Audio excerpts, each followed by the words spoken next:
আসসালামু আলাইকুম ও নমস্কার। স্বাগতম নিউজ প্রবাসীর আজকের বিশেষ সংবাদ বুলেটিনে। আমি মোসাম্মদ তাজবিতা তাসলিম অন্তরা। আশা করি দেশের ও দেশের বাইরের আপনারা সবাই ভালো আছেন।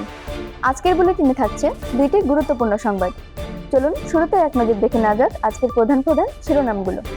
এসএসসির ফলের পর 5 দিনে 10 শিক্ষার্থীর প্রাণ হারানোর ঘটনা। এসএসসির ফল প্রকাশের পর একাদশ শ্রেণীতে ভর্তি।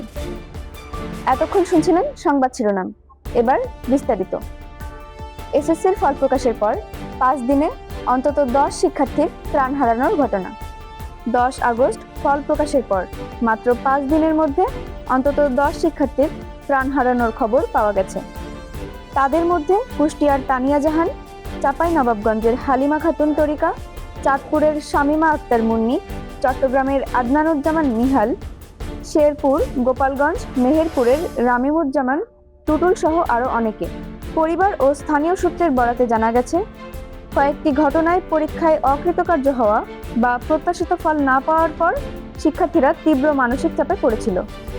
আচল ফাউন্ডেশনের তথ্য অনুযায়ী 2025 সালে প্রায় 403 জন শিক্ষার্থী আত্মহত্যা করেছেন। 2024 সালে এই সংখ্যা ছিল 310 জন।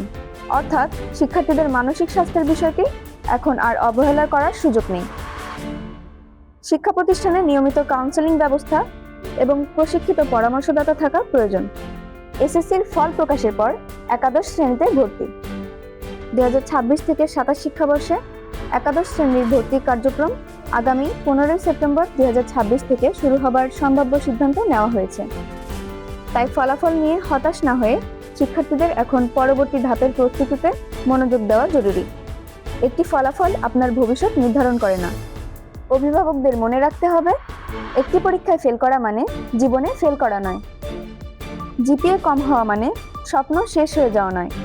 একটি খারাপ ফলাফল আবার পরিবর্তন করা যায়, কিন্তু একটি জীবন হারিয়ে গেলে সেটি আর ফিরিয়ে আনা যায় না। তাই ফলাফল প্রকাশের সময় শিক্ষার্থীদের ওপর চাপ না দিয়ে তাদের পাশে দাঁড়ান।